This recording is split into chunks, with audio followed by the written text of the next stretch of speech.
Então, lembrando, definição. Bom, antes de mais nada, lembrando que a nossa notação vai denotar um espaço vetorial real sobre R.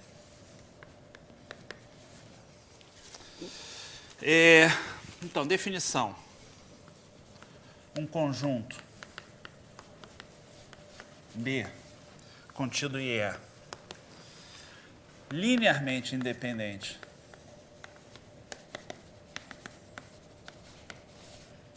é dito. Bom, linearmente independente que gera é dito uma base de E.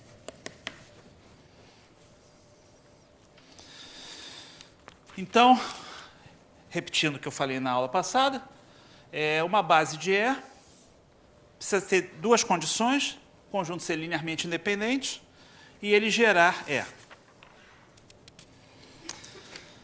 A gente também mencionou na aula passada que a importância do conceito de base está na possibilidade da gente escrever ou descrever os elementos do nosso espaço vetorial de maneira única, como combinações lineares desses elementos da base.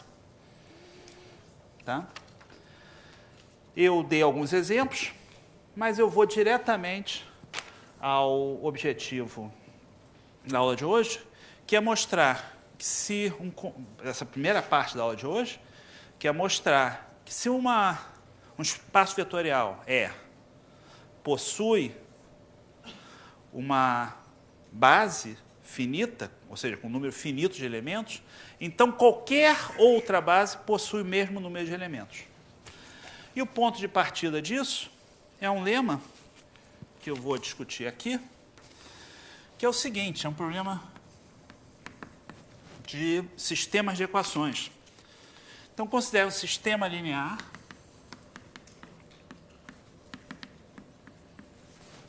homogêneo, ou seja, o lado direito é zero,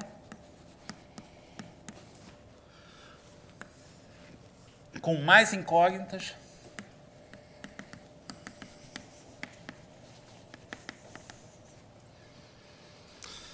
que equações,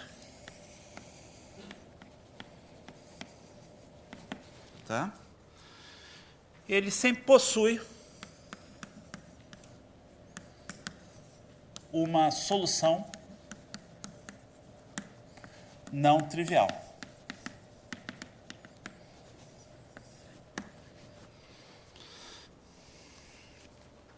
Ou seja, vou escrever aqui um sistema. x1, x2, xn vão ser as minhas variáveis. Então, x1, x2, x3, xn igual a zero. E eu vou botar A11 mais A12 mais A13, 3 pontinhos, mais A1n, xn igual a zero. E vou escrever as m equações mais AM2, x2, mais AM3, x3, mais AMN, xn igual a zero. Então, é homogêneo porque o lado direito é zero. As incógnitas são x1, x2, xn, são n incógnitas. E as equações são m equações. E eu estou assumindo que m é maior do que n. Tá?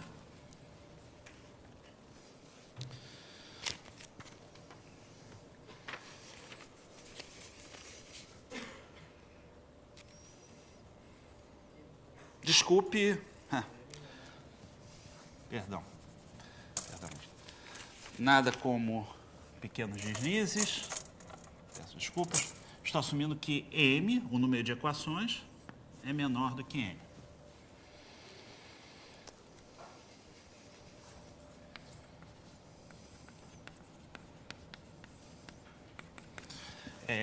Esse joguinho da velha eu uso para denotar número.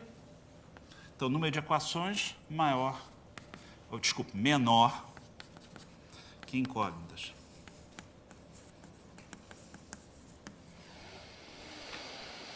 Bom, vamos fazer a demonstração desse fato, que é um fato, de fato, bastante elementar, que se estuda no segundo grau, pode ser feita por indução, e eu vou fazer por indução. Então, eu vou demonstrá-la aqui, depois eu vou apagar. Então, vamos começar com m igual a 1. Tá? Observação, para quem se preocupa com coisas como o conjunto vazio, se tivesse 0 equações, bom, aí você se preocupa se com 0 equações tem solução ou não, mas se 0 equações vão ser satisfeitas por vacuidade, então. Vamos começar com m igual a 1, que é o relevante. Então, começamos com m igual a 1. A1 x1 mais A1 n xn igual a 0. E eu estou, nesse caso, tenho que assumir que n é maior do que 1. Bom, se todo a ij for 0, não tem nada a demonstrar. Se pelo menos um deles for diferente de 0, reordenando os nomes das variáveis, sem perda de generalidade,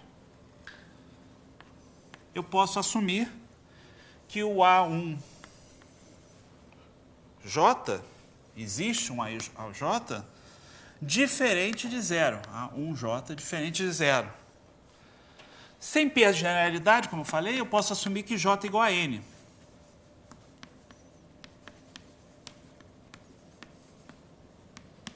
Ou seja, mudei a ordem das variáveis, renomeei elas, e aí eu posso escrever o xn igual a menos a inversa A1n. Quer dizer, menos A1n inverso multiplicado por A1 x1 mais mais A1 n menos 1 xn menos 1. E aí você escolhe qualquer número aqui e você vai obter um xn. De fato, você não só demonstrou que possui uma solução trivial, não trivial, desculpe, que trivialmente possui uma solução não trivial, e você tem uma maneira de construir essas soluções. Tá legal, gente? Basta atribuir valores não nulos .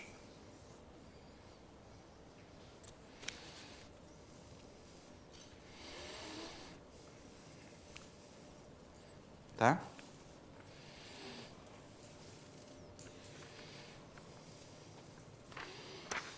Muito bem.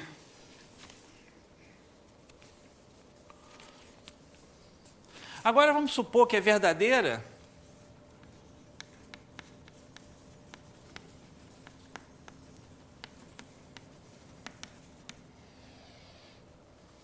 nota que eu atribuí valores não nulos a 1, ao x1, ao x2, ao xn menos 1.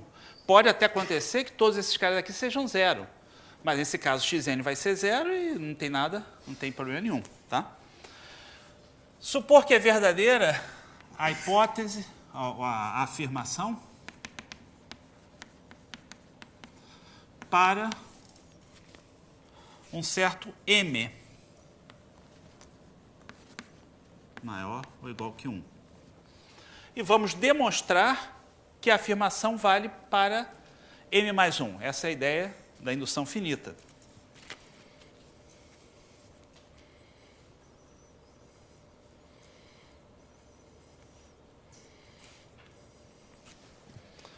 Então, qual é a maneira de fazer isso? Então, assumir que a afirmação é verdadeira para m maior do que ou igual que 1. E agora eu vou considerar um sistema com m mais uma equações. Mas nota que quando eu passo para m mais 1, o meu n vai ser maior do que m mais 1. Essa é a minha hipótese, porque eu estou dizendo que tem mais incógnitas que equações. Então, vou considerar um sistema com m mais 1. E aí, novamente, se necessário for,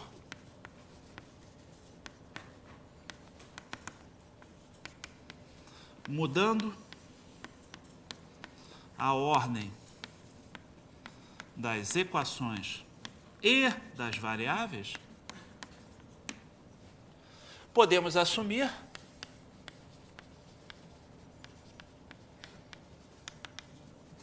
que a m mais 1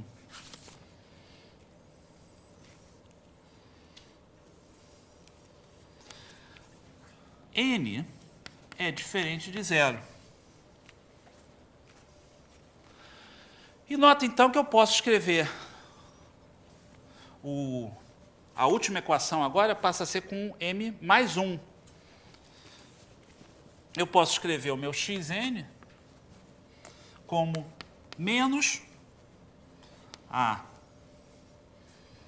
m mais 1 dividido por a m mais 1 n vezes x1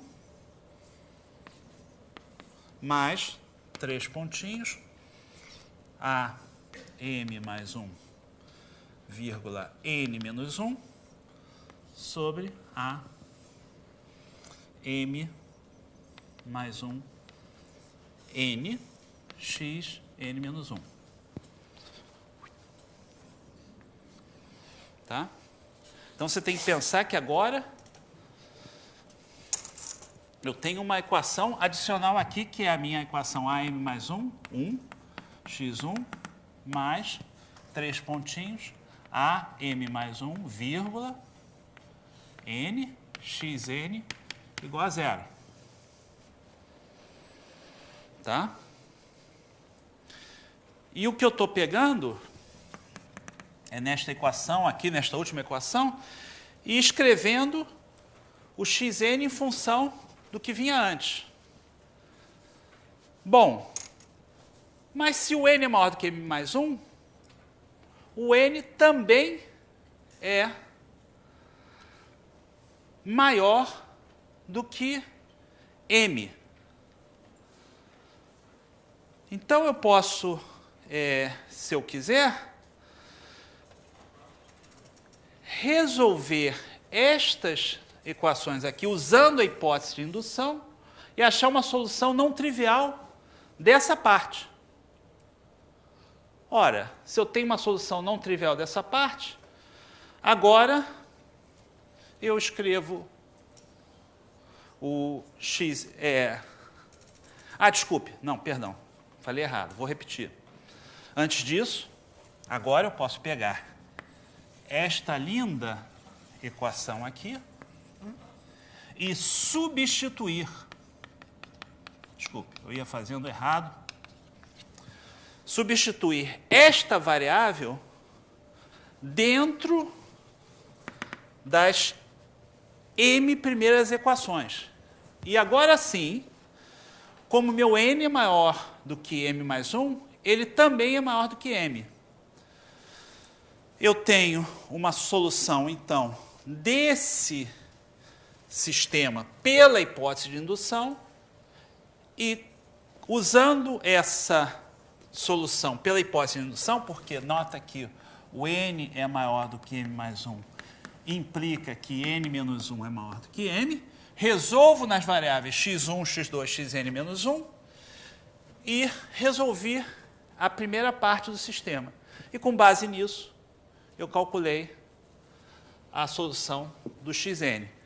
Essa solução, novamente, é não trivial e, consequentemente, a solução maior vai ser não trivial. Tá? Dá um pouquinho de trabalho essa demonstração. Quais são os dois passos principais? Primeiro, fazer o caso, digamos, de uma equação, coisa que todo mundo sabe. O segundo passo, usar a hipótese de indução e usar o processo de substituição. Nota que, surrepticiamente, eu fiz uma coisa aqui. Eu falei mudar a ordem das variáveis e falei também de possivelmente mudar a ordem das equações. Isso daí é a base do que a gente vê nos livros do segundo grau de método de solução de sistemas de equação. Se a gente quisesse fazer esse processo a nível de um computador, de um algoritmo, a gente teria que tomar muito cuidado e, de fato, a maneira razoável de fazer isso é a chamada eliminação gaussiana. Pelo menos uma das diversas maneiras de fazer isso é a eliminação gaussiana, que a gente, em certo momento, vai estudar também. Tá legal? Muito bem. Então, com base nesse resultado, agora eu posso enunciar um primeiro teorema.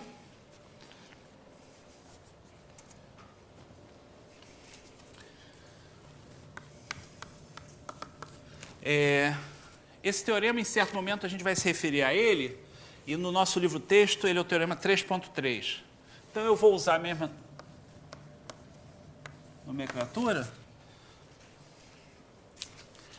E o teorema diz o seguinte: se V1, V2, Vm geram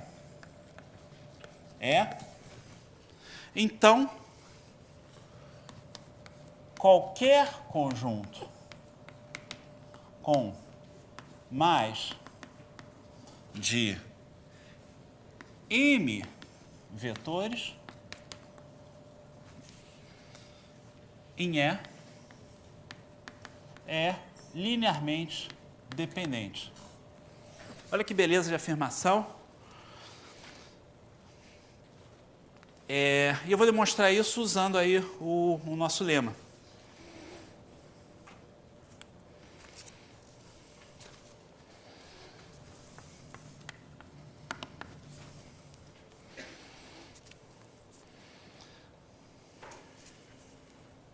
Então, demonstração, o que eu tenho que fazer? Eu tenho que pegar um conjunto com mais de m vetores. Que tal?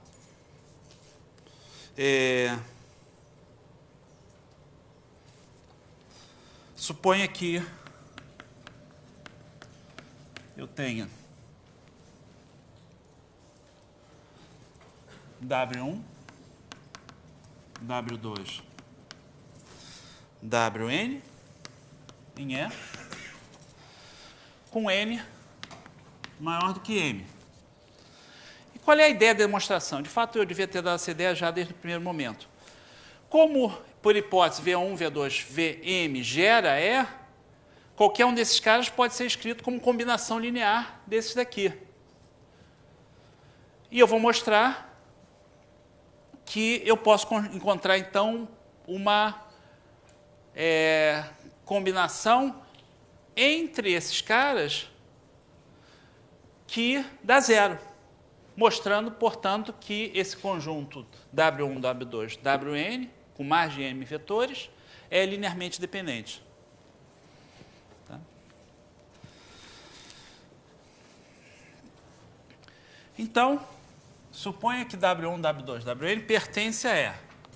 Eu vou escrever equação estrelinha de 5 pontas, Wi igual a alfa i 1, V1, mais 3 pontinhos, alfa i n, Vm, com i igual a 1 até n. Então, cada um desses vetores W1, W2, Wn, eu vou expressar como combinação linear dos meus vetores V1, V2, Vm, que geram, por hipótese, o espaço E.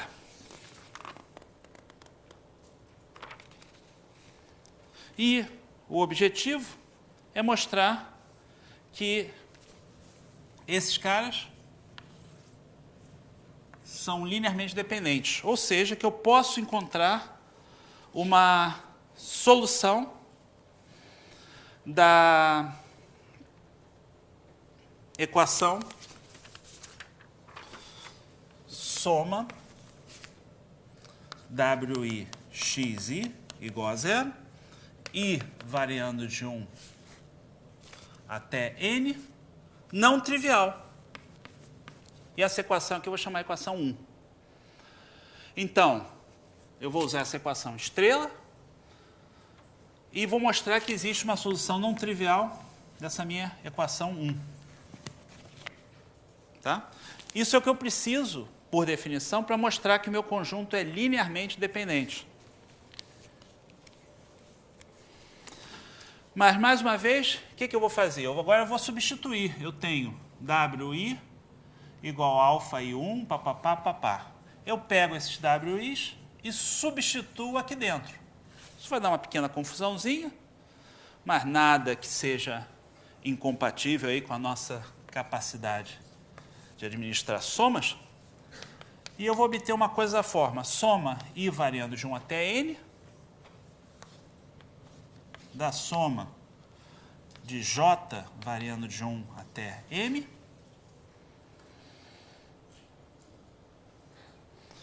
de alfa IJ,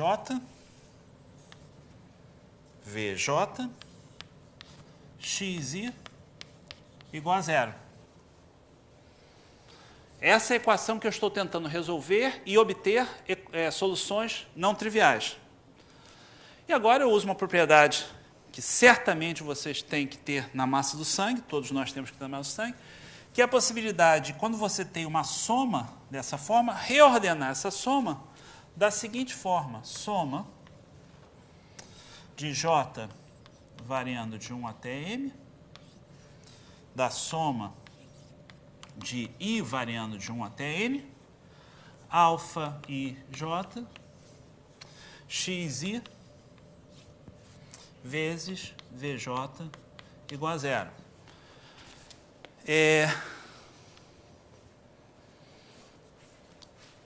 Após fazer essa reordenação, o que está dentro agora? Está a soma alfa I, XI, vezes VJ igual a 0. E lembra que o meu problema é encontrar XI, X1 até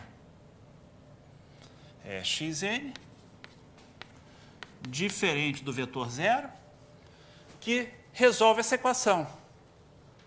Mas isso, agora, nesse contexto, vai ser verdade se eu conseguir encontrar uma solução para as minhas M diferentes equações, soma de alfa IJ, XJ igual a 0, com I variando de 1 até N. Mas nota que eu tenho M equações e tenho N incógnitas, com N maior do que M. Acabo de usar, então, acabo de demonstrar um lema que permite me dizer que, quando eu tenho M equações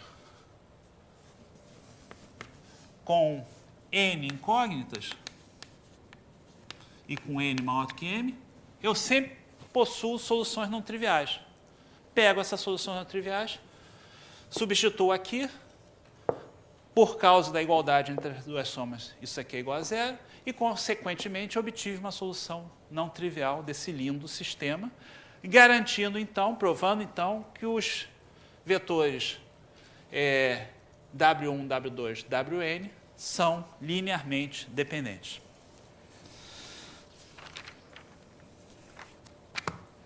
Tá legal? Como eu vou precisar de espaço, eu vou apagar algumas coisas. Então, eu queria que vocês olhassem isso. Se tiver alguma pergunta, façam agora, ou calem-se para sempre. E, bom, então vamos prosseguir.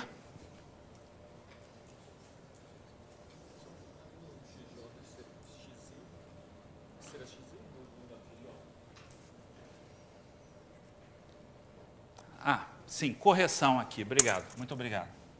Então, pequena correção.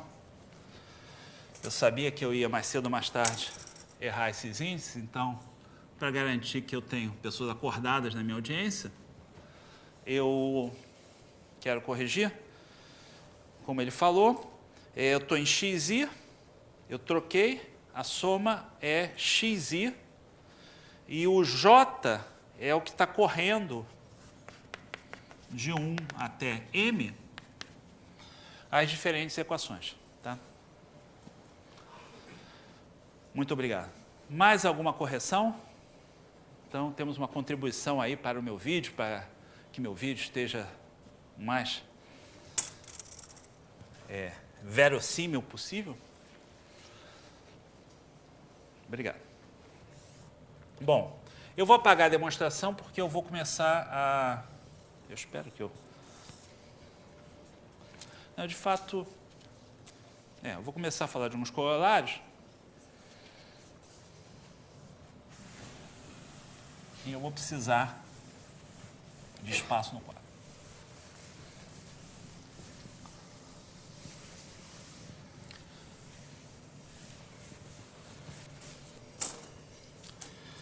Então, um corolário dessa afirmação, que eu vou chamar de corolário 1, que é extremamente imediato,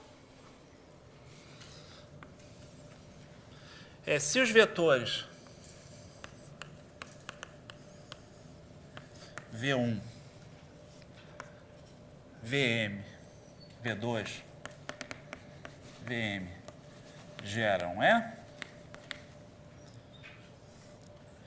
e os vetores U1, U2, UN são LI, ou seja, linearmente independentes, então o N é menor ou igual que M. Tá? E a demonstração é totalmente evidente, porque a gente acabou de demonstrar que se o N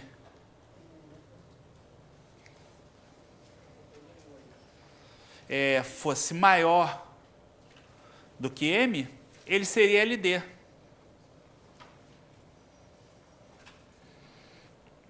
Mas se por hipótese é LI, então N é menor ou igual que M. Ah, sim, obrigado. Mais uma correção aqui. Ó, o time aqui da direita está ganhando em termos de correções ao meu belíssimo quadro. O 1, o 2, o N. Obrigado. Tá bom? Então esse corolário aqui é totalmente imediato, é só uma reedição do que a gente acabou de falar. Segundo corolário, um pouco mais interessante, é que se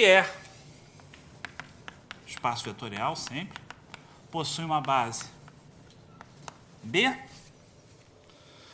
igual a U1, U2, UN, então qualquer outra base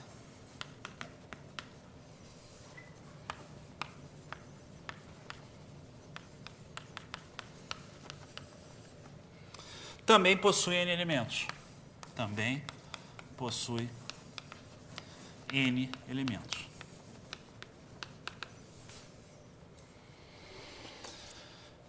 Vamos demonstrar? Demonstração no corolário 2. Se eu pegar B' igual a V1, V2, VM, que gera o espaço, como B' gera e B é LI, então N é menor ou igual que M.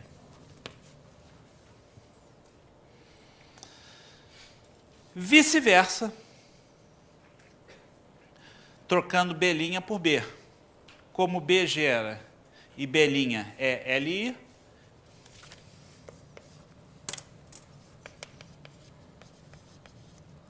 a gente tem que M é menor ou igual que N. Bom, a única maneira de ser menor igual e maior igual é sendo igual. Então, N igual a M.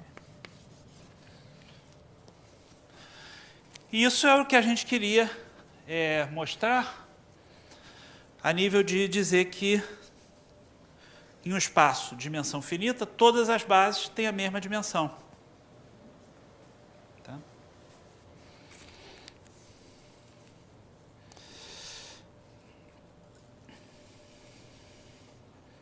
quando eu falo dimensão, mesma cardinalidade, né?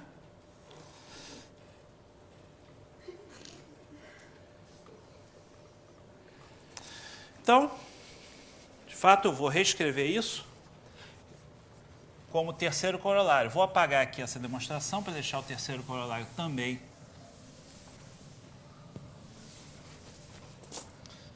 explícito.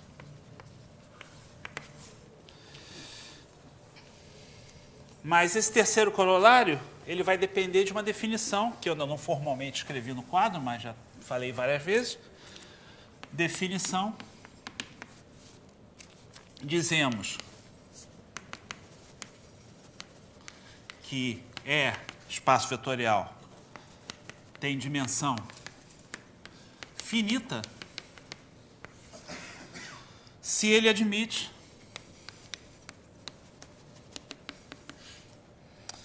uma base B.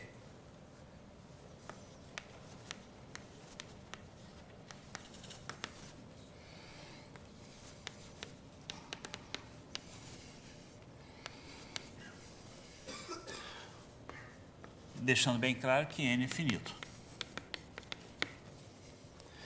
E neste caso,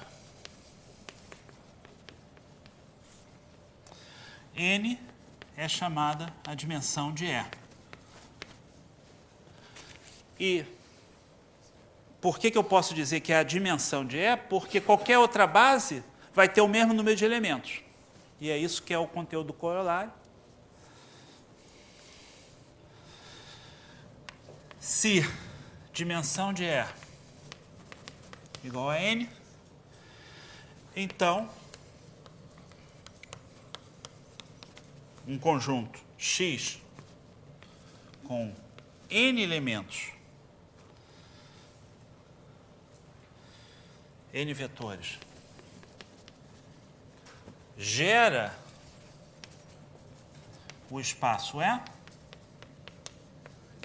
se e somente se X é linearmente independente. Tá? Então, quando você sabe que a dimensão é N, verificar que um conjunto é linearmente independente é equivalente a verificar que ele gera o espaço. Isso é extremamente poderoso. Isso vale para Rn, vale para subespaço de Rn, ou vale para qualquer outro espaço mais esquisito que você inventar, desde que ele tenha dimensão finita. A demonstração disso é por contradição. Eu vou rapidamente demonstrar isso.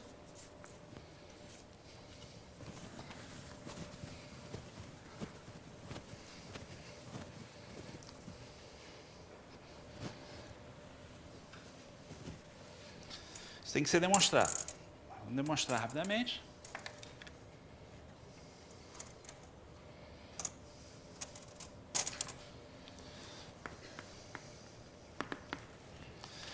Então,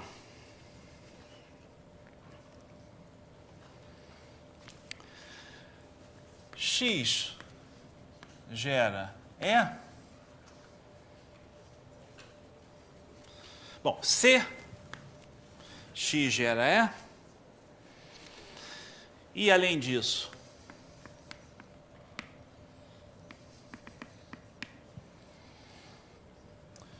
lembra que o X é V1, Vn, com N elementos. Ele é LD. Então, um dos vetores de X, isso a gente demonstrou na aula passada, por favor, dê uma olhada na aula passada, no vídeo passado, é a combinação linear dos outros vetores. Tá, isso a gente havia demonstrado na aula passada. Digamos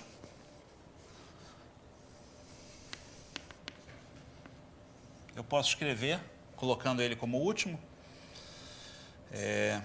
Vn igual a soma I variando de 1 até n menos 1, alfa i vi. Bom, mas se o Vn é a combinação linear dos outros vetores, a dimensão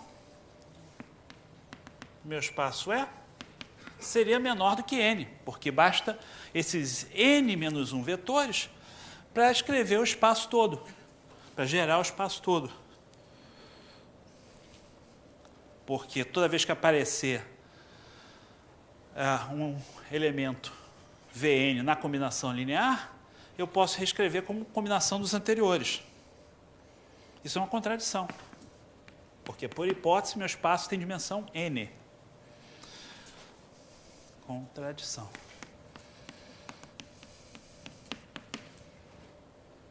Tá? Então, eu mostrei que se x gera E, além disso, x é LD. Não, se x gera E, como a gente está com a hipótese assumindo que a dimensão de E é igual a n, então x tem que ser LI. Voltando aqui, o que eu acabei de demonstrar, então, é esta direção aqui da implicação. Tá? Reciprocamente, vou demonstrar a volta.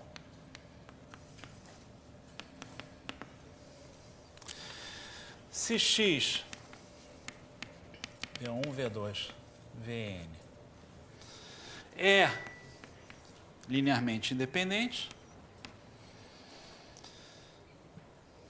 e se acontecesse que o span, ou seja, os conjuntos de vetores gerados por x, fosse diferente de E, então existiria um V no espaço E, tal que V, Vn aumentado por esse vetor V, é Li.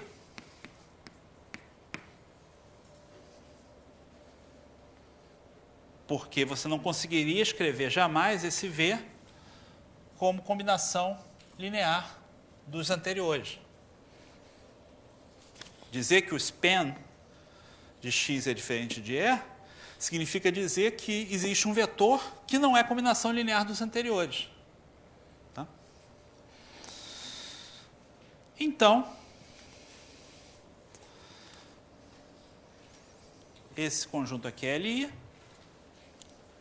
E aí, pelo nosso corolário 1, a dimensão seria maior do que n. Isso implica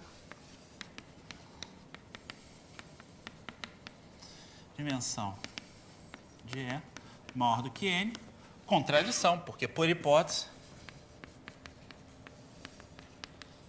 a dimensão é n. Tá? Então, muito bem.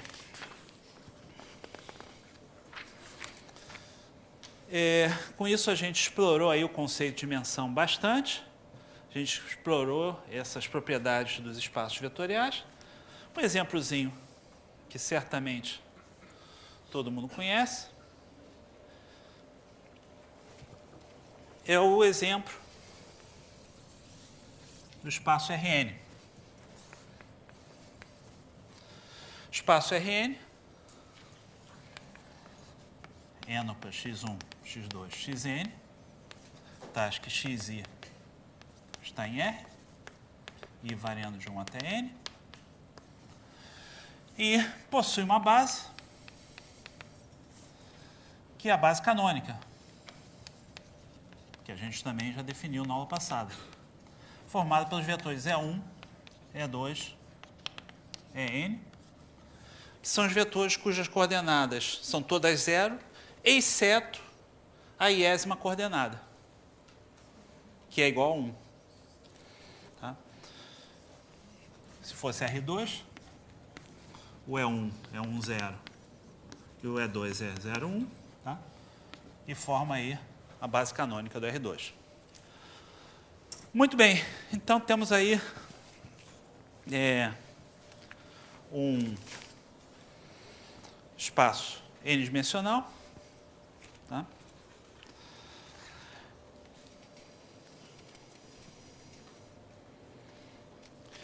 E o que eu vou demonstrar agora, de fato, eu vou demonstrar uma boa parte disso, talvez não demonstre todos os detalhes, é um resultado que ainda complementa aí essas noções quando a gente começa a trabalhar com os subespaços. Então, eu vou demonstrar um teorema que possui 4 partes. Se a dimensão de E é igual a N, então, agora vamos ter 4 afirmações. A primeira delas é que todo conjunto X de geradores de E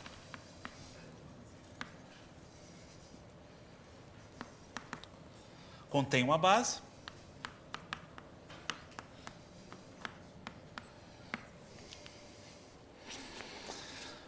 A segunda delas, eu vou demonstrar uma a uma, mas eu vou colocá-las todas aqui. Todo conjunto LI V1, V2, VM contido em E está contido numa base. Isso aqui é uma afirmação forte. Em particular, ele me diz que se eu pegar conjunto de vetores que eu já sei que é LI, eu posso colocar mais vetores lá, sempre posso fazer isso, para obter uma base. Nota que isso é uma afirmação interessante. Todo F contido em E, subespaço vetorial de E, tem dimensão finita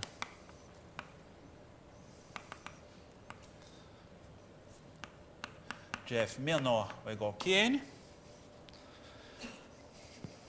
e D, se F está contido em E, é subespaço,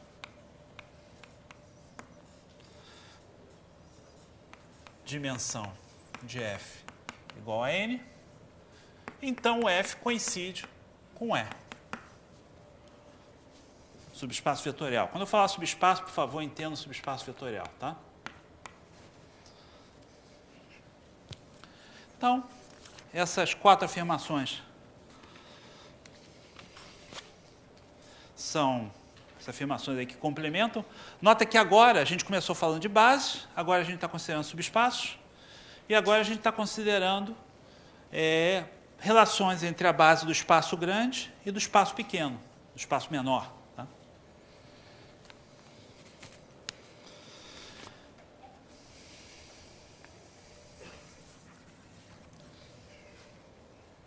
Então, vamos demonstrar.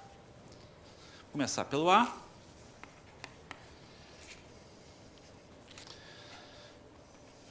Então, a primeira afirmação, eu vou demonstrar que se o span de x igual a E, então x contém uma base.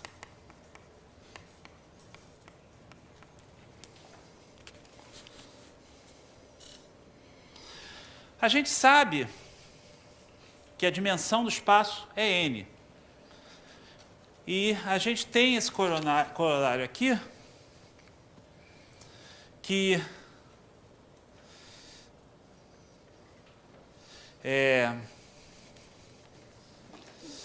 se a dimensão de E é igual a n, um conjunto X com n vetores gera o espaço se só se ele é LI.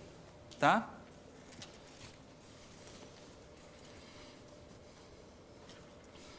Então, os conjuntos LI, eles só podem ter menos que n elementos, né?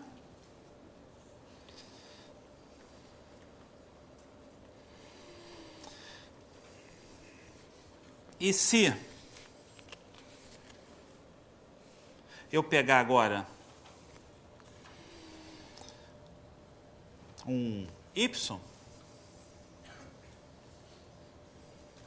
igual, digamos, a V1, V2, Vm.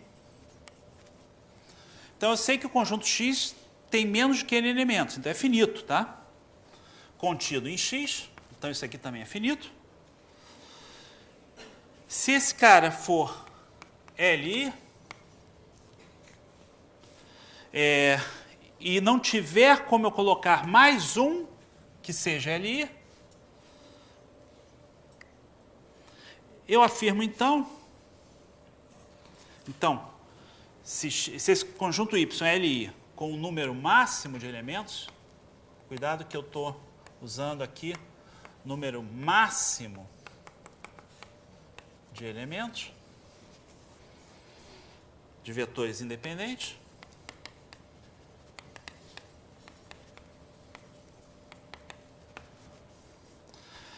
afirmamos que todo elemento V em X é combinação linear de Y, de elementos de Y.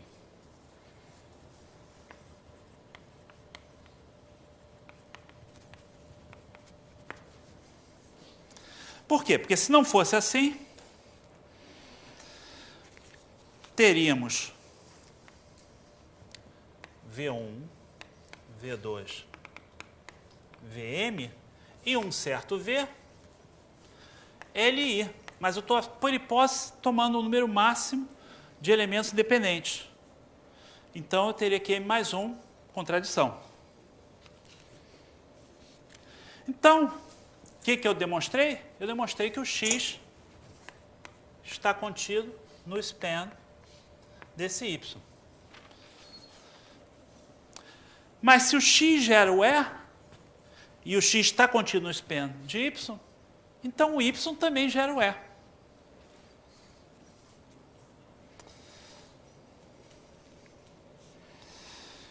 Ou seja, Y é base de E.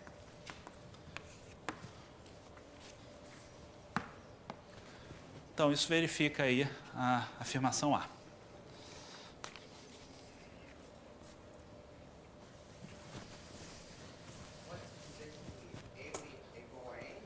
Com certeza.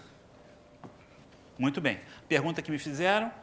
Pode-se, então, afirmar que M é necessariamente igual a N? Sim, porque a gente já demonstrou que todas as bases possuem a mesma cardinalidade.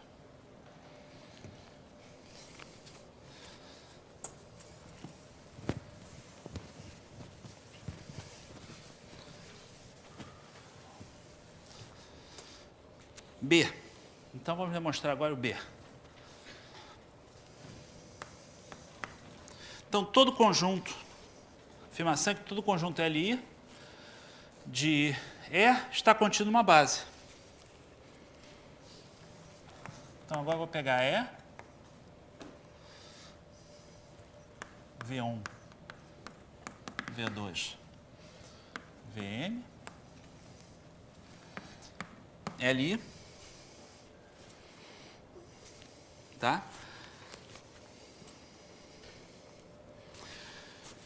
Então, para isso, eu considero esse conjunto que é o span de V1, V2, Vm.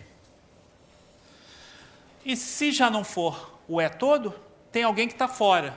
Eu posso pegar e colocar esse cara e aumentar o tamanho do conjunto.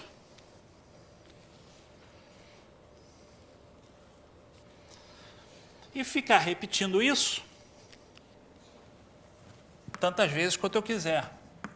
Então, eu vou ter Y igual a V1, Vm, Vm mais 1, Vk, todos esses caras Li. Mas a gente sabe que a gente não pode indefinidamente repetir isso. Porque a gente, por hipótese, tem que a minha dimensão do espaço é N. e todo conjunto com mais do que a dimensão do espaço vai ser LD. Então, mais cedo ou mais tarde, esse meu K vai ter que parar. Ele não vai poder exceder N. Tá?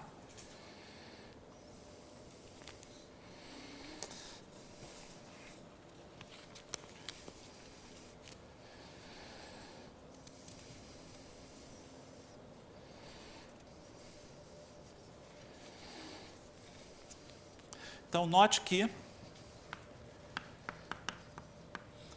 K é menor ou igual que N. Se existir um V em E que não seja combinação linear de Y, então eu estou fazendo maximal, estou assumindo que isso aqui é maximal já. Ou seja, que eu parei, que eu não conseguia encontrar mais um cara fora do span do Y que seja LI, com relação ao que eu já tinha. Então, se existe um V que não seja combinação linear de Y, então, Y união esse V seria LI, também por um teorema anterior, mas por hipótese, Y é maximal. Contradição.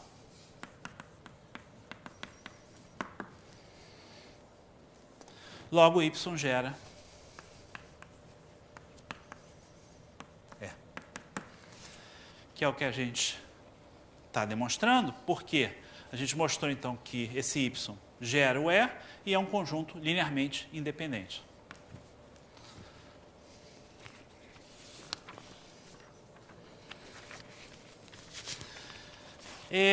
Vamos demonstrar agora que todo F subespaço vetorial de E tem dimensão menor ou igual que N.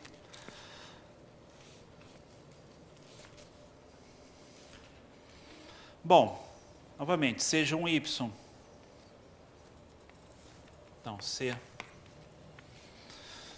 Y igual a V1, V2, Vm contido em F,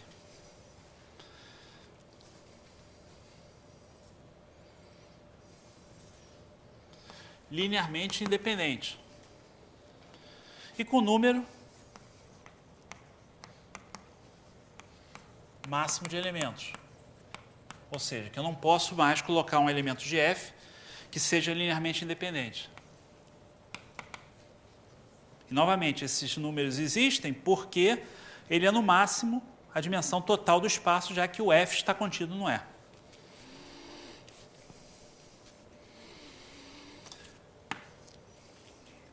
E agora, novamente, eu afirmo que Y gera o F, pois, se existir um V tal que Y união V é LI,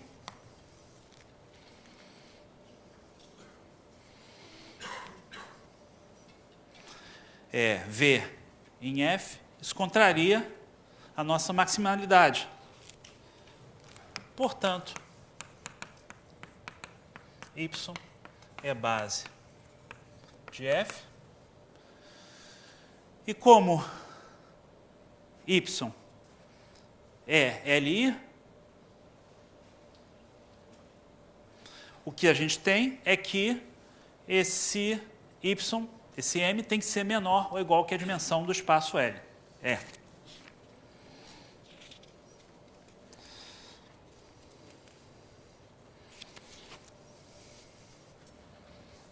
Então, M menor ou igual que N.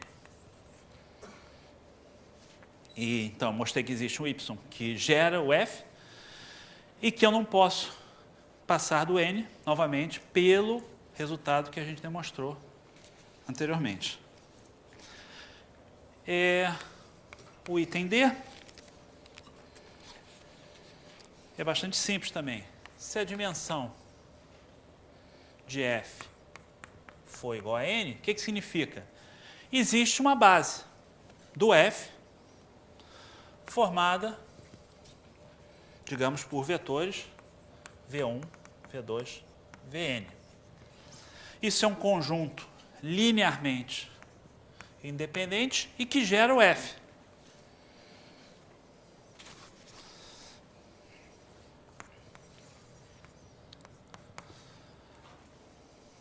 Mas, se esse conjunto não gerar o E, significa que existe um V não pertencente a F, tal que V pertence a E e que V é independente. Não pode ser escrito como combinação linear de V1, Vn. Consequentemente, o conjunto V1, Vn, V seria independente. Seria Li. Mas, novamente, isso é contradição porque o máximo conjunto linearmente independente que eu posso obter num espaço de dimensão por hipótese igual a n é exatamente n. Então, está demonstrado aqui a afirmação dele. Então, com isso, a gente, essencialmente, fez a parte de propriedades de bases relacionando com espaços vetoriais e com subespaços. Exemplos, a gente já viu o Rn, o conjunto dos polinômios de grau menor ou igual que n. A gente pode agora, ainda aproveitando essa noção de dimensão e de base, falar também da dimensionalidade das chamadas variedades afins. E aí, se vocês lembrarem, no final da aula passada, a gente falou das variedades afins, e a gente falou que uma variedade afim, essencialmente, ela pode ser descrita por x mais f, onde f é um subespaço vetorial. Então, a gente pode olhar agora para a dimensão desse f e definir a dimensão da variedade afim como a dimensão desse espaço f. E é uma maneira de parametrizar os pontos da variedade. Então, geometricamente, quando a gente tem, por exemplo, um hiperplano em R3, um plano em R3, aqui é o R3, está aqui um plano em R3. A gente viu na aula passada que a gente, através de uma translação, pode levar isso para um subespaço, ou seja, um plano passando pela origem. Esse espaço, então estamos em R3 e o plano teria dimensão 2. Então a gente pode dizer que essa variedade possui dimensão 2. Essa variedade afim possui dimensão 2 nesse sentido. Tá? Bom, então vou dar uma paradinha, 5 minutos, para respirar, beber uma água e a gente continua.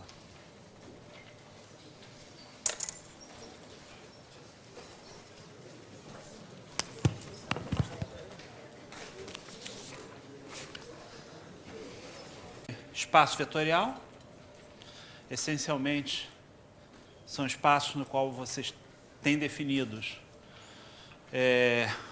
soma de vetores e produto de vetores por escalares. E agora a gente vai falar das transformações lineares, ou seja, transformações que, de alguma forma, preservam essa propriedade de linearidade.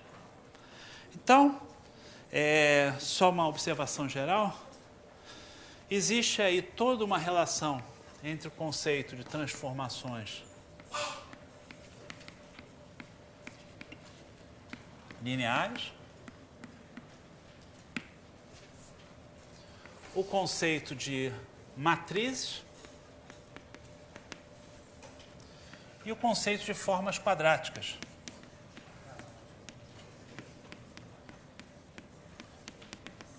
Então, você pode, quando estuda álgebra linear, nesse momento, prosseguir o estudo na direção de pensar agora e trabalhar com matrizes e depois falar de transformações lineares, ou trabalhar com formas quadráticas e depois falar de matrizes e transformações lineares. E a gente vai seguir o livro-texto, no qual a gente primeiro fala de transformações lineares, depois a gente vai conectar com as chamadas matrizes, que são expressões dessas transformações lineares, uma vez que você definiu qual a base que você está trabalhando. E mais cedo ou mais tarde a gente vai falar de formas quadráticas. Então, esse é o caminho que a gente vai seguir, tá? Mas outros livros e outros textos podem seguir um caminho diferente. Então, o nosso trabalho agora é sobre transformações lineares.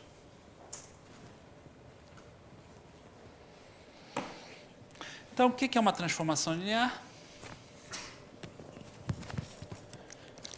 Como anteriormente, a gente está trabalhando no espaço vetorial.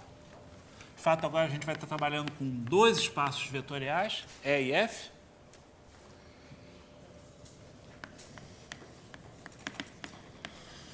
Então, sejam E e F espaços vetoriais. E uma aplicação A de E em F é dita linear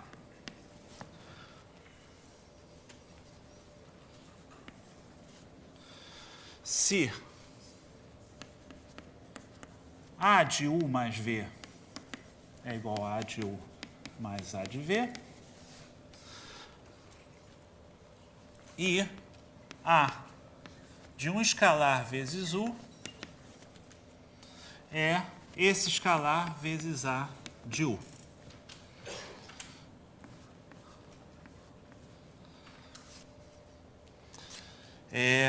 Isso para todos U e V em E e para todo alfa real.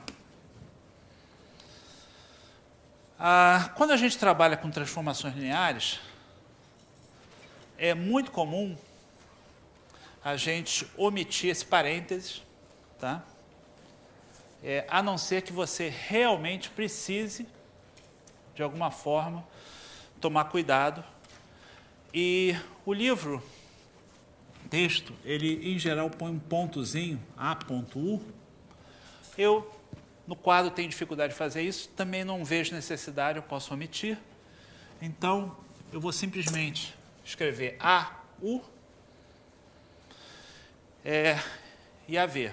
É claro que nesse caso aqui eu tenho que fazer A de U mais V, porque eu quero dizer que está aplicando os dois vetores. Pode ficar ambíguo, né? Muito bem. Então, isso aqui é o que a gente chama de uma transformação linear.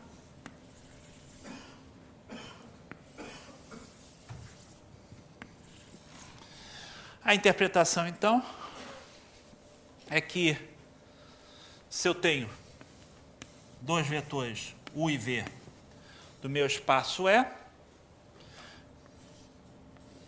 e considerar a soma deles, que é o U mais V, a minha transformação linear vai ser tal que ela vai mandar o U em A de U, o V em A de V,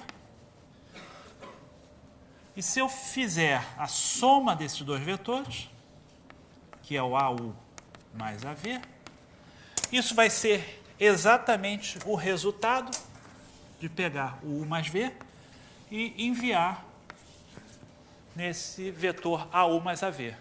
Ela respeita a nossa estrutura linear do espaço vetorial. Respeita para a soma de vetores e respeita para a multiplicação por escalagem. Tá? Em particular, retas passando pela origem vão continuar sendo retas passando pela origem, e mais geralmente, não é difícil provar, que retas em qualquer posição do espaço vão continuar sendo retas, variedades afim de um espaço, do espaço E, vão continuar sendo variedades afim do espaço F. Tá? Muito bem, então eu podia parar a aula aqui e dizer, vocês já sabem tudo que precisa saber sobre transformações lineares. Mas isso não é necessariamente verdade, porque o assunto de transformações lineares é um assunto extremamente rico, uma área que, inclusive, permite várias questões de pesquisa muito interessantes, e descrever transformações lineares de forma eficiente é fundamental para um monte de aplicações. Já falei sobre isso na primeira aula e vou voltar a isso mais cedo ou mais tarde.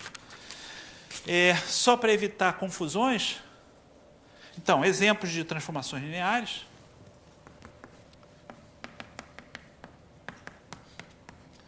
Talvez a primeira transformação linear que o pessoal pensou é você pegar um espaço, digamos, o R2, e multiplicar todos os vetores por um escalar fixo. Então, mandar A, considerar A que manda E em E, e que pega um vetor V e manda ele em lambda V.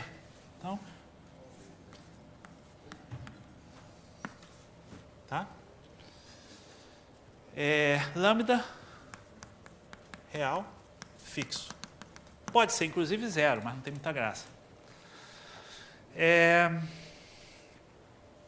Então, isso daí é o que o pessoal chama uma homotetia a partir do zero, que a gente estuda em geometria elementar. Um outro exemplo é a gente pegar um espaço E que seja a soma direta de dois subespaços, E1 e E2. E considerar uma transformação A de E em E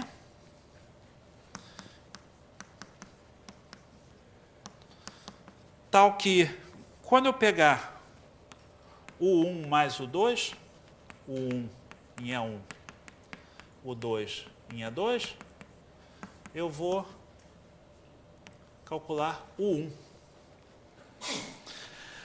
A gente viu na aula passada que a gente diz que E1 mais E2 é soma direta. Quando eu pego a minha decomposição do espaço E como soma de dois vetores, um em E1 e outro em E2, e essa decomposição é única. Então, por ser única, eu posso pegar e mandar no E1 de forma bem definida, porque se não fosse única, eu não teria como escolher um único vetor aqui. Tá? Isso tem uma interpretação importante, um caso particular muito importante. Suponha que eu esteja, por exemplo, em Rn, e eu pego as primeiras k coordenadas e as correspondentes n menos k coordenadas. x1, x2, xk, xn. E eu mando isso em x1, x2, xk, 0, 0, etc., 0. Ou seja, eu tenho aqui as primeiras, o espaço gerado pelos primeiros k vetores da base canônica. Aqui eu tenho o espaço gerado pelos restantes vetores da base canônica. E eu estou essencialmente projetando nos primeiros k vetores. Tá? Tá aí um exemplo super importante. Com essas duas transformações, a gente já pode começar a gerar vários exemplos de transformações lineares importantes. Tá? Deixa eu observar um não exemplo. Vou botar aqui não é exemplo, porque isso pode confundir muita gente. É eu considerar a seguinte transformação. eu pego um vetor V0 diferente de zero fixo, no vetor do espaço E, e mando U em U mais V0. Apesar de a gente ter tendência de pensar nisso como uma transformação linear, isso não é uma transformação linear. Isso é o que se chama uma transformação afim. Inclusive, vocês vão ter um exemplo de generalizações disso depois. E por que não é linear? Porque, bom, viola essas propriedades. Em particular, evidentemente, viola a propriedade que se eu multiplicar o U por algum número, o resultado vai ser o resultado de multiplicar essa soma U mais V0 pelo número, porque o V0 está aparecendo aqui do nada. Tá? Muito bem. Então, vocês estão quase especialistas em transformações lineares, vamos fazer algumas coisas com elas. Bom, se a gente está com tudo linear, por que não somar transformações lineares? Então, se eu tiver A de E em F e B de E em F transformações lineares, eu sempre posso pegar e considerar a transformação A mais B, que calculada em U, eu aqui estou fazendo meu abuso de notação usual, eu poderia botar aqui um parênteses e gastar muito giz, mas eu gosto de economizar giz, logo eu vou tirar esse cara aqui. Está subentendido, pelo amor de Deus, que está calculado no U, e vou definir a soma das duas transformações lineares como AU mais BU. Tá? E é um exercício não muito difícil, de fato, eu não vou fazer de jeito nenhum aqui para vocês, vou deixar vocês se divertirem com isso, porque é importante que vocês façam. É um exercício bem elementar, mostrar que se eu tenho duas transformações lineares A e B, ou seja, satisfazendo estas propriedades que eu coloquei aqui, a soma A mais B também vai satisfazer as mesmas propriedades. Tá? Então, o que eu estou dizendo é que se A e B estão nesse espaço que eu defino como as transformações lineares de E tomando valores em F, isso aqui é transformações lineares. Às vezes eu vou falar também operadores lineares, tá? A mesma coisa. De EF, então, A mais B também pertence às lineares de E em F. Observação. A gente já conhece um outro espaço vetorial relacionando E com F. Alguém saberia me dizer qual é o outro espaço que vocês já devem ter estudado relacionando E com F? Muito bem, o espaço das funções que pegam elementos de E e mandam em elementos de F. Tá? E a gente chegou até a denotar, dar um nome para isso, F de E em F. Tá? E o que eu estou dizendo é que L de E em F está contido nesse espaço das funções. A gente, inclusive, viu que esse espaço das funções de E em F é um espaço vetorial. O que eu estou dizendo é que esse espaço de E em F também é um espaço vetorial. Isso é um exercício importante. Em particular, eu posso somar dois elementos e eu posso definir para alfa real o produto de alfa vezes uma transformação linear aplicada no vetor U como alfa vezes o vetor AU. São definições, permite então que eu verifique essas propriedades, tá? No espaço quer dizer, usando essas propriedades eu verifico que ela preserva essas propriedades, tá? E bom, então estamos aí com um monte de exemplos. Tá, então note que eu defini esse espaço L de EF, tá? Transformações lineares. Aproveitando que a gente está com um conjunto de definições importantes, tem uma transformação que é super importante, mas que não tem muita graça, que é a transformação zero, que pega o E, qualquer elemento de E, e manda no elemento zero pertencente ao F. Tá? Essa transformação é evidentemente linear, não tem muita graça.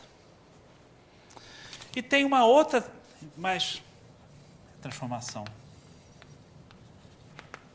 zero, nula, que for, chama como você quiser.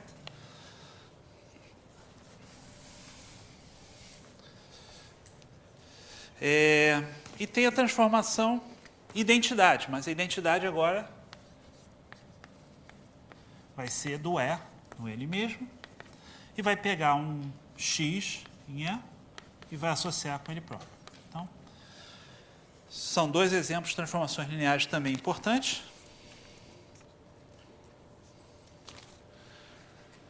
E tem alguns casos particulares importantes desses espaços de transformações lineares.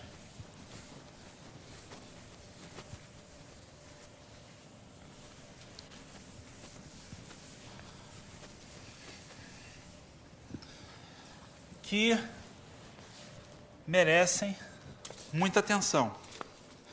O primeiro deles é quando eu tomar o F igual a E. Esse espaço, então, L de EF fica L de EE, e aí a gente define, novamente para economizar espaço, isso como L de E, isso é uma definição, tá?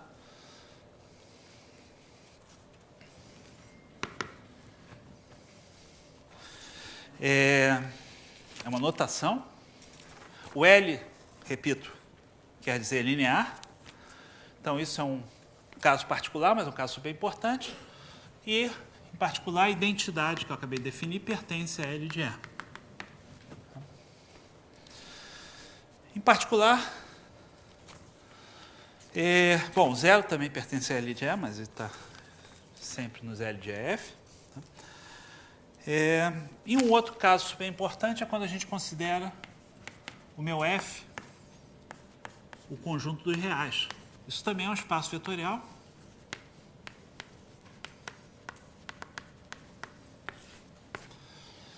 E nesse caso, esse espaço é tão importante que ele tem um nome, é o chamado espaço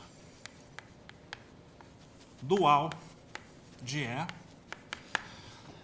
Só para especificar para quem já estudou um pouquinho de análise funcional, esse é o chamado dual algébrico, ou seja, todas as funções lineares de E em R. Tá?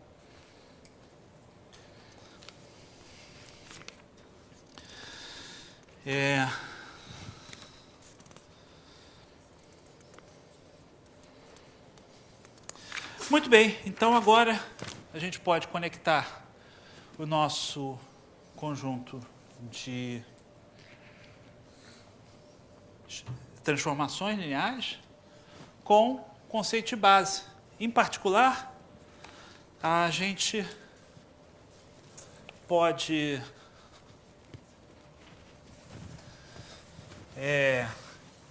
pensar em exprimir uma transformação linear em uma certa base.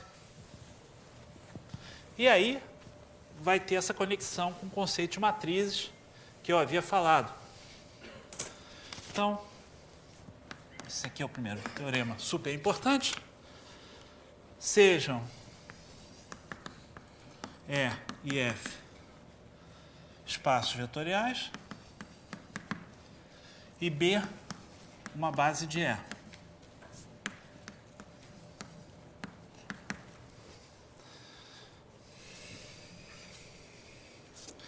E agora, eu vou associar a cada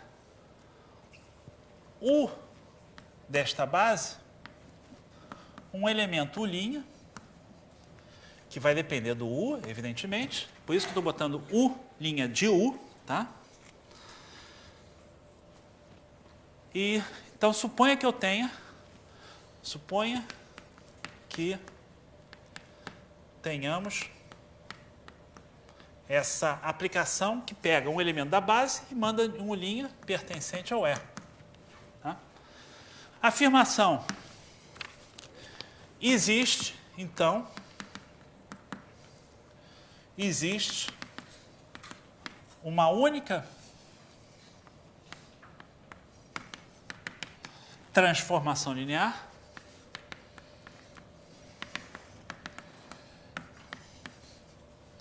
que manda... Ah, desculpe, eu falei uma coisa aqui eu vou definir, perdão, correção, o linha em F. Então, existe uma única transformação linear A de E em F, tal que A de U igual a U' de U para todo U na base. Tá? E a demonstração é muito simples. Nota que eu tenho uma base.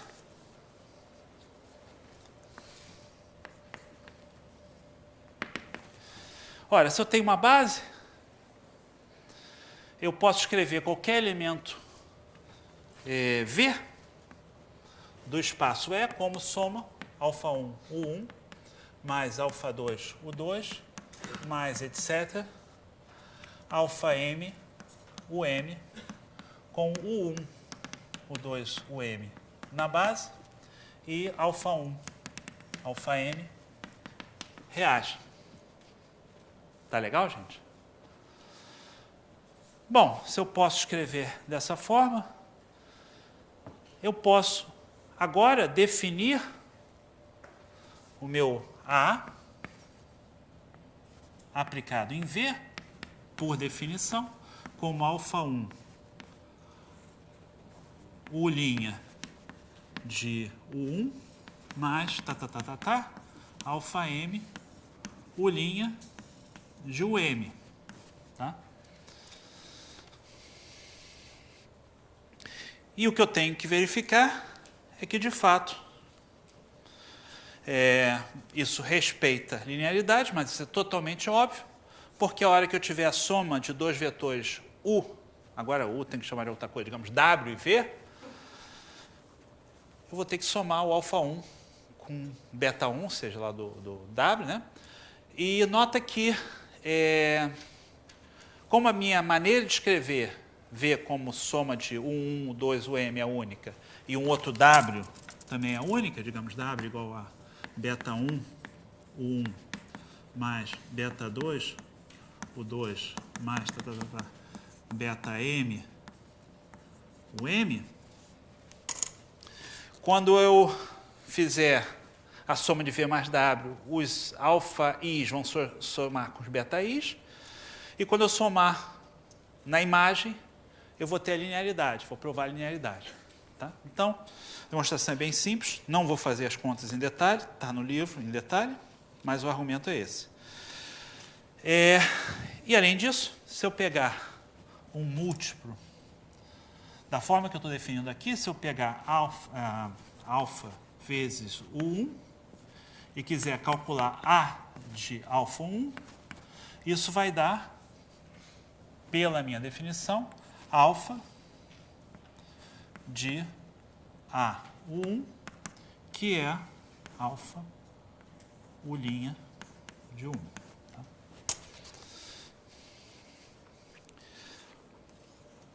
E de onde é que vem a unicidade? A unicidade é só você pegar e considerar qualquer outra B linear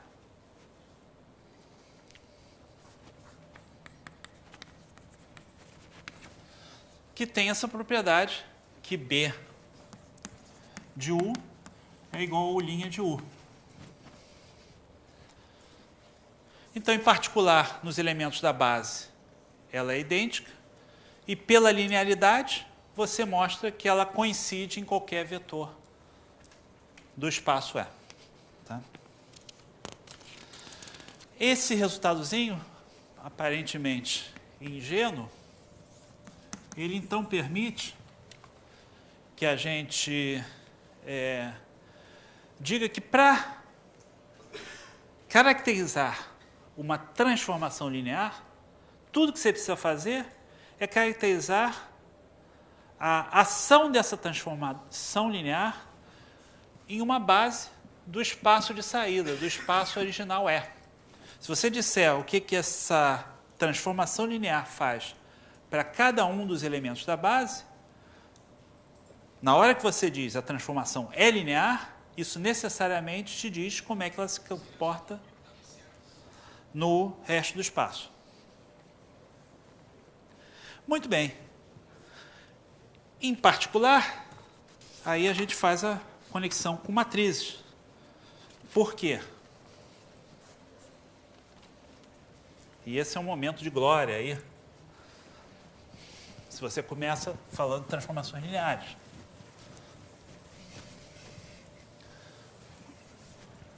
Por quê?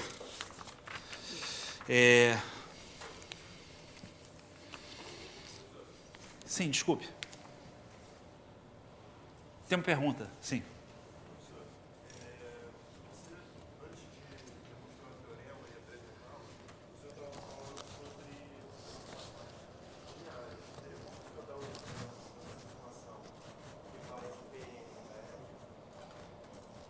De PN. P é o quê?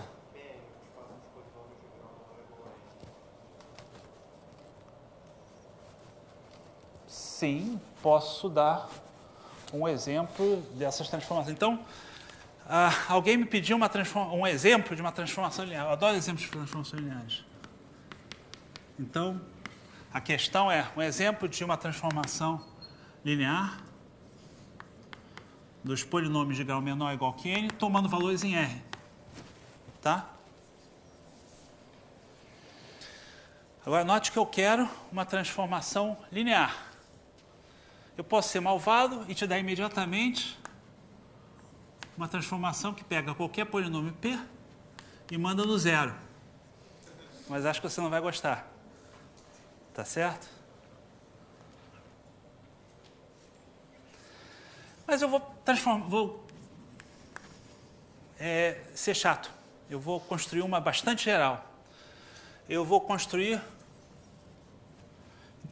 a transformação AX, que vai pegar um x real, afinal um polinômio é função de uma variável x, mas fixa x, e eu vou calcular a x que pega um P pertencente a Pn e avaliar P de x. Está aí um exemplo. E aí o exercício que eu dou para você é mostrar que isso é uma transformação linear. Tá bom? Isso, de fato, dá uma ótima maneira de você considerar transformações lineares. Ainda pegando carona aí no teu exemplo, sempre que você tem espaços de funções, você tem uma transformação linear extremamente importante, que é a avaliação da função em um ponto pré-determinado do teu espaço. Então, se eu quiser ser bem mais geral do que isso, eu posso considerar as funções de um espaço X tomando valores em um espaço vetorial E qualquer, e posso novamente fixar um X e considerar o funcional que avalia f de x. Isso me pega uma f nesse espaço. Vou chamar f e calcula f de x. Tá bom? Então, está aí um outro exemplo. Muito bem. Então, nós temos aí bastante exemplos para vocês pensarem. Mas aí, voltando à minha história principal, aí eu já vou até conectar com o que eu ia falar. Vetores do espaço Rn, eles podem ser pensados como ênuplas, né? A gente pensa nele x1, x2, xn, pertencente a Rn. Mas outra maneira de pensar neles, e eu falei isso na primeira aula, é você pensar como Alguém me diria uma boa maneira de pensar neles, ligando aqui com a pergunta que ele me fez? Funções do conjunto 1, 2, 3, n, tomando valores em R. Onde cada coordenada, eu peguei um i nesse conjunto, olha que viagem legal, um n, e associei o xi. Tá certo? Muito bem. E agora conectando com a história principal da nossa teoria aqui. Nesse espaço, então, eu tenho uma base. Qual é a base? A base canônica é a seguinte base. Base canônica.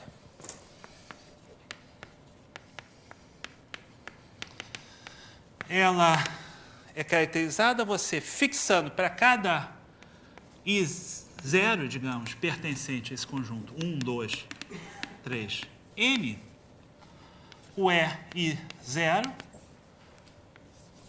como 1, se I for igual a I0, a coordenada iésima disso, se I for igual a I0, e 0 se I for diferente de 0. Isso é essencialmente esse funcional de avaliação no I0ésimo elemento desse conjunto.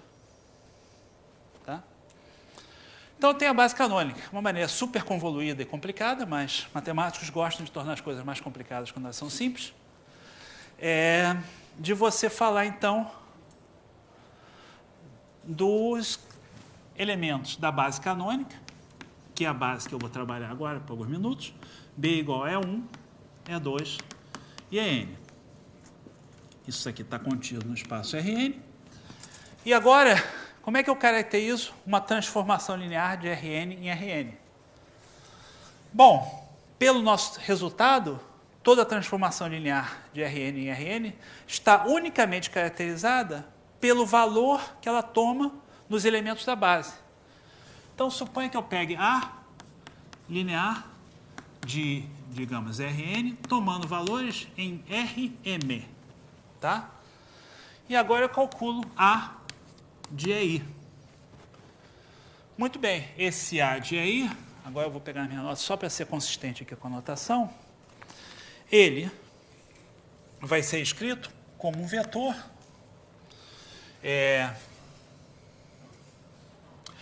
Bom, só uma pequena mudança de... sim, vamos escrever assim, tá? Deixa assim, não vamos mudar a notação.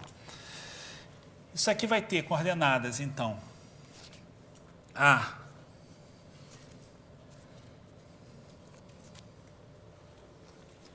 vou mudar a notação, sim, peço desculpas. Ao invés de usar I, eu vou usar J. Aí vocês vão dizer, big deal. Não, não é um big deal, mas é porque aí eu vou ser consistente e não vou me enrolar. É muito fácil você se enrolar com essas coisas, especialmente quando você está no final da aula. De fato, como é que se chama?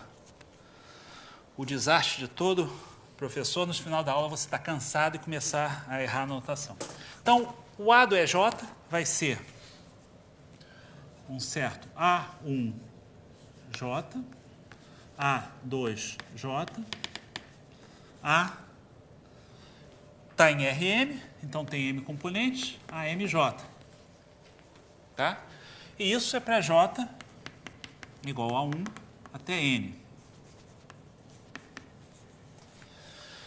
Observação que eu já havia feito com vocês, uma convenção que eu uso em consonância com o pessoal que gosta de programar em MATLAB e tudo mais. Quando a gente pensa num vetor linha, numa ênopra assim, é natural você pensar numa coluna. Ou seja, num elemento da forma Rm por 1. Isso é uma identificação. É uma matriz M por 1, tá? Então, agora eu tenho o A1J, A2J, AMJ. E, se eu pegar um elemento qualquer, eu vou agora escrever um elemento de Rn. Eu vou escrever esse elemento x como x1 é 1, mais xn é n, ou seja, soma j variando de 1 até n, de xj é j. Por favor, fique atento aos meus índices aqui, porque uma hora dessas é a facilidade de você construir um desastre. Então, o meu A de x, ele vai ser soma em j variando de 1 até n, disso daqui, xj. Tá? E que eu posso escrever no final como soma A1 j xj, j variando de 1 até n, soma j variando de 1 até n, de m j xj. Uf. Então, vocês vejam que, essencialmente, associado a essa transformação linear, uma vez que eu defini a base, eu tenho, de fato, nota que aqui eu também estou usando a base canônica do Rm, eu tenho uma única matriz cujos coeficientes são os coeficientes A e J, I variando de 1 até M e J variando de 1 até N. Tá? E aí está parte daquela conexão que eu havia comentado no início da aula, que quando você fala de transformações lineares e você usa o conceito de base, naturalmente você tem associado a essa base uma matriz. Esse par de bases, uma matriz. Tá? Mas claro que se você mudar de bases, o que vai acontecer é que vai haver uma mudança nessa matriz. Um exercício que a gente certamente vai resolver e vocês vão aprender a resolver é o que acontece quando você muda de bases, como é que essas matrizes se transformam. Adiantando, a resposta é através do conceito de multiplicação de matrizes. Mas para entender o conceito de multiplicação de matrizes, o que você primeiro tem que pensar é na composição de transformações lineares. Tá? E aí, você tem que tomar cuidado, porque, como qualquer composição, você, quando faz composição, você tem que ter certeza, vamos passar aqui para o... que... Então, vamos... Se você vai compor duas funções, f com g, né? Então, você vai fazer f, g, que é f calculado x de g de x, você tem que ter certeza que esse cara está no domínio da f e que o x está no domínio da g. Então, se eu tiver uma A pertencente a linear de E em f e uma B pertencente a linear de g de f em g, quando eu quiser fazer a composição, em princípio, eu vou ter que considerar B composta com A de x. E isso vai ser o que a gente vai chamar o produto, ou a composição dos operadores, ou das transformações lineares B com A. E, bom, se você andar um pouquinho adiante no livro, a gente ainda não chegou a isso hoje, a gente vai ver, por exemplo, que se a gente tiver E igual a Rn, F igual a Rm e G igual a Rk, e se você considerar as bases canônicas, o resultado da composição vai ser essencialmente o produto de matrizes. Nesse sentido, aquele produto horroroso que a gente estudava no segundo grau, que ninguém conseguia explicar por que alguém fazia aquele produto de matriz daquela forma, ele aparece naturalmente quando você considera a composição das transformações lineares. Em particular, essa maneira de escrever aqui é tal que quando você pega o vetor com coordenadas x1, x2, xn e pensa nisso como um vetor coluna, você vai multiplicar pela matriz A, que é uma matriz M por N, e vai te dar um outro vetor coluna que tem dimensão M. Tá? Muito bem.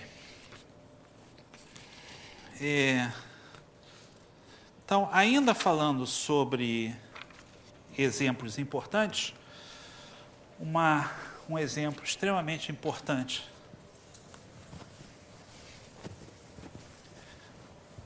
de transformações lineares é uma coisa que vocês estudaram no segundo grau e que vai voltar várias vezes nesse curso. Vamos pegar o caso de R2 e vamos considerar as rotações.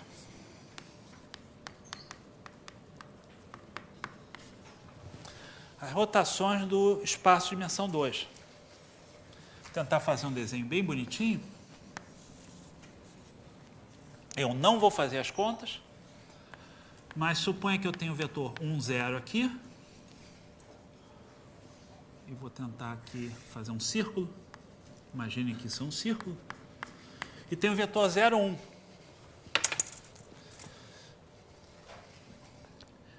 E agora eu vou pegar e rodar esse meu eixo, por exemplo, do x de um ângulo θ. Tá? Muito rapidamente, isso está feito no livro em detalhe e você certamente vai ter prazer de fazer isso como revisão de segundo grau. Se eu colocar coordenadas x1 e x2, tá?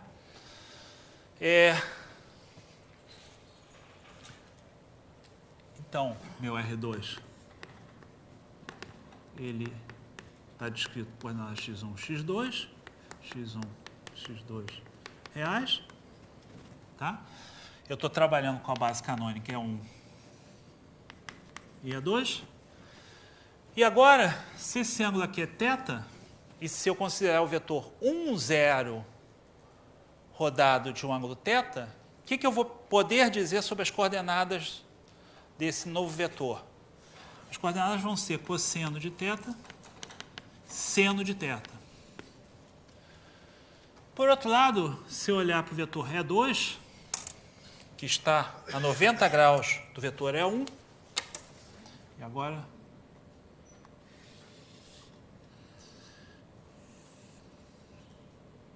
ele vai estar também sobre esse mesmo círculo, e vocês podem verificar que esse ângulo aqui entre o novo vetor e o original também é θ, e as coordenadas, exercício, então meu E1 vai ser enviado em cosseno θ seno θ, o E2 vai ser enviado em menos seno θ, cosseno de θ.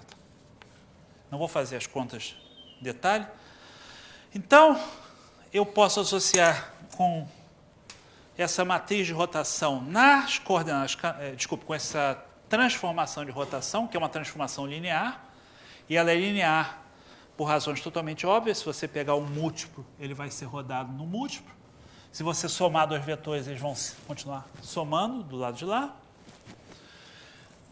E aí você vai ter a matriz cosseno θ, seno θ, menos seno θ, cosseno θ. Essa vai ser a matriz que descreve a minha transformação linear. Muito bem, na base canônica. Novamente, a gente tem então essa rotação de um ângulo θ, de R2 em R2. Eu fixei a minha base canônica no R2, e aí eu escrevi a matriz dessa transformação na base canônica. O livro prossegue descrevendo dois outros tipos de transformações lineares. As chamadas projeções, que a gente já viu, de fato, no início da aula, um pouco, e as chamadas reflexões. E aí eu vou só fazer um desenho, parte geométrica, porque é super importante. Eu acho que isso talvez o livro não enfatize bastante. Eu vou fazer o desenho em R2. No livro tem equações, várias dessas coisas, mas eu acho que o desenho, nesse caso, vale mais do que 1000 palavras e 1000 fórmulas. Então, a gente está em R2 e a gente pega um subespaço de dimensão 1, uma reta L, tá? E a gente podia pensar, por exemplo, que essa reta L era o eixo coordenado, mas a gente já viu que a gente pode rodar, então pode trabalhar com a reta L em qualquer posição. E aí a gente pega um vetor V de R2 e projeta perpendicularmente sobre L, usando aí a geometria clássica. Dado um ponto, eu posso baixar uma única perpendicular a uma reta dada. Essa transformação vai ser linear, porque se eu pegar, digamos, alfa vezes esse vetor, o resultado da projeção vai ser alfa vezes a projeção, proporção de triângulos. Se eu somar dois vetores, o resultado vai somar aqui, também um exercíciozinho aí bem elementar. E com isso, então, eu tenho projeção de R2 em R2, que soma, que manda os elementos de L neles próprios, e todo mundo que é perpendicular vai cair no zero, perpendicular a L, passando pela origem. Tá?